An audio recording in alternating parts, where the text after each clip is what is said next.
Tidak ada yang maksum kecuali Gusti Kanjeng Tidak ada yang maksum kecuali para Tidak ada yang maksum kecuali Nabi, saudara-saudara. Ayat ini menunjukkan kekhususiaan dari keluarga Rasulullah SAW yang disucikan oleh Allah, dihilangkan kotoran-kotoran hatinya oleh Allah, sehingga dia akan menghadap kepada Allah Ta'ala nantinya dalam keadaan suci, tidak ada dosa. Artinya orang tidak akan pernah suci dari dosa kecuali dengan taubatun nasuh. Kecuali dengan taubatun nasuh. Keluarga Nabi ini, Pak Bu, biar panjenengan tahu, kalau umpamanya ada dilihat maksiat, peminum, zina, akhir-akhirnya mereka ini akan taubat. Ini adalah kekhususiaan untuk keluarga Gusti Kanjeng Nabi. Bertobat kepada Allah, jaminan. Bertobat, beristighfar, melakukan ibadah sehingga matinya husnul khatimah. Dia bertemu dengan Allah, tidak ada dosa. Loh Habib, kalau umpamanya ada Habib kemudian mati, dia maksiat, berarti nasabnya tidak betul. Berarti nasabe itu perlu dicurigai. Jangan-jangan nasabe sambungan.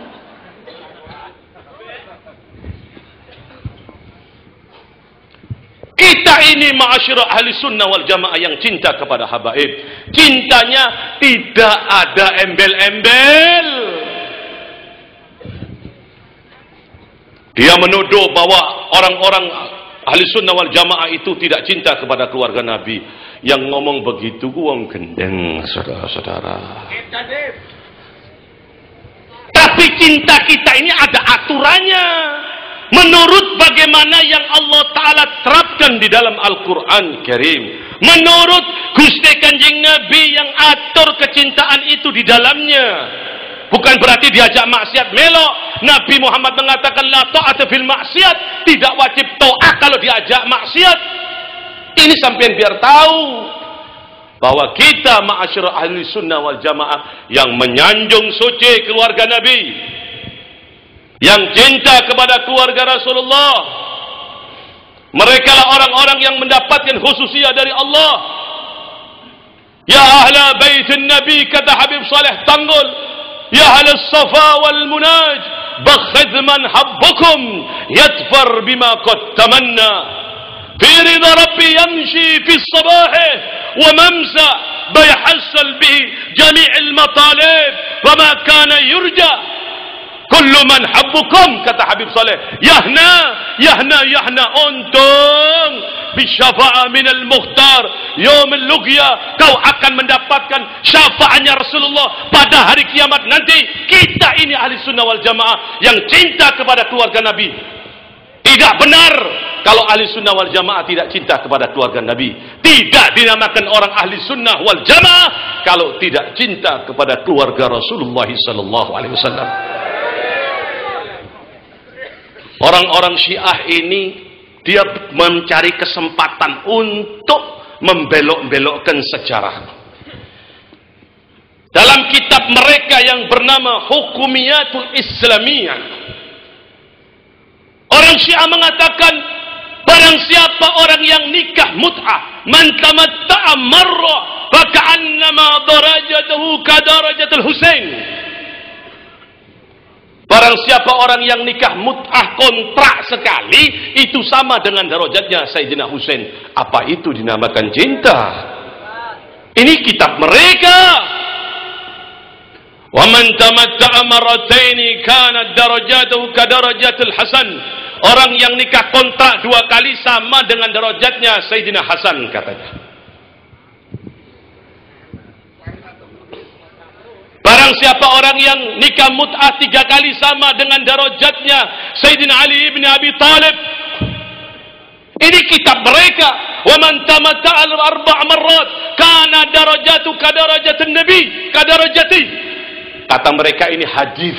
Orang yang nikah mut'ah 4 kali itu sama dengan darajate Gusti Kanjeng Nabi. Apa ini tidak dinamakan sesat? Sesat tidak?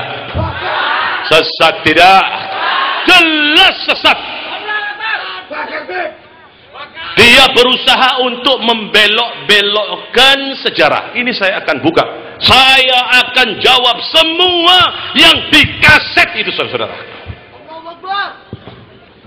Mereka mengatakan bahwa Rajifa Yaumil Khamis ditulis di situ wasiat Kanjeng Nabi Ali ibni Abi Thalib yang sebagai penggantinya. Katanya di kitab Bukhari Muslim. Bukhari Muslim tidak ada itu, saudara-saudara. Ini akal-akalani wong Syiah. Memang kejadian itu ada, cuman penunjukan Sayyidina Ali bin Abi Thalib tidak ada. Pada waktu Nabi meminta itu yang namanya kertas dan pulpen, kemudian Nabi ingin menuliskan wasiat. Pada waktu itu Nabi di rumah Ummul Mukminin Aisyah radhiyallahu anha. Di situ, saudara-saudara, Nabi yang demam yang begitu tinggi, pusing yang begitu berat, sakit yang begitu berat diderita oleh Nabi. Pada waktu itu ada Sayyidina Umar ibn Khattab. Bukan melarang, tidak. Karena Sayyidina Umar bin Khattab itu sayang kepada menantunya. Gusti Kanjeng Nabi itu menantune Sayyidina Umar ibn Khattab. Menantune Sayyidina Umar ibn Khattab. Menantune Sayyidina Abi Bakar Zaid. Kata Sayyidina Umar bin Khattab, ya Rasulullah, alangkah baiknya istirahat terlebih dahulu ya Rasulullah. Karena Sayyidina Umar bin Khattab melihat pada waktu itu Nabi dalam keadaan sakit, dalam keadaan memaksakan ingin menulis. Saran Sayyidina Umar bin Khattab ini dibetulkan oleh Nabi. Kemudian sahabat-sahabat yang lain ini di luar menunggu. Nabi Muhammad itu menerima. Karena Nabi dalam keadaan sakit, dalam keadaan demam yang tinggi. Saran Sayyidina Umar bin Khattab ini diterima oleh Gusti Kanjeng orang Syiah. Jangan nulis, cukup dengan Al-Quran, tidak usah. Ini sudah pembohongan dalam sejarah. Oh, Nabi ngigo, itu kitabnya orang Syiah. Makanya MUI Jember kalau tidak mengeluarkan fatwa ini, saya akan datangi, saya akan buka kitab-kitab mereka. Ini cerita dalam kitab mereka. Oh, Kanjeng Nabi ngigo, itu kitab mereka. Kitab Bukhari Muslim tidak ada, saudara-saudara. Supaya wong puger niki gak digoroi. Mereka ini, saudara-saudara, meneliti, membaca Bukhari Muslim bukan untuk diamalkan, tapi untuk menusuk orang-orang ahli sunnah wal jamaah, tetapi untuk menghancurkan orang-orang ahli sunnah wal jamaah. Kalau mereka ini membaca Bukhari Muslim dengan benar, jujur, kenapa terusan cerita iki kok ndak diterusno? Di situ ada Kanjeng Nabi memanggil Ummul Mukminin Aisyah radhiyallahu anha dalam kitab Bukhari Muslim. Kenapa tidak dibaca ini? Kenapa kok dipotong di sini? Karena mereka dasarnya memang benci kepada sahabat Nabi, benci kepada Sayyidina Umar ibn Khattab. Ini ada kelanjutannya. Rasulullah berkata kepada Ummul Mukminin Aisyah radhiyallahu anha, "Da'ili abaki wa akhaki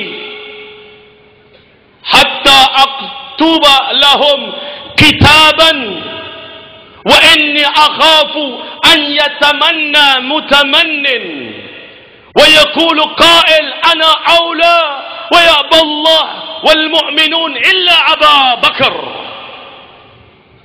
Panggilkan ayahmu Abu Bakar, panggilkan saudaramu, sehingga aku bisa diktikan suatu pesan, kata Nabi. Ini dalam kitab Bukhari Muslim. Kenapa ini kok disembunyikan? Kenapa tidak terus dibaca? Karena mereka ini memang dasarnya benci kepada sahabat Rasulullah. Kenapa tidak dibaca ini? kok dibohongi? Panggilkan ayahmu Abu Bakar, panggilkan saudaramu. Aku akan diktekan suatu pesan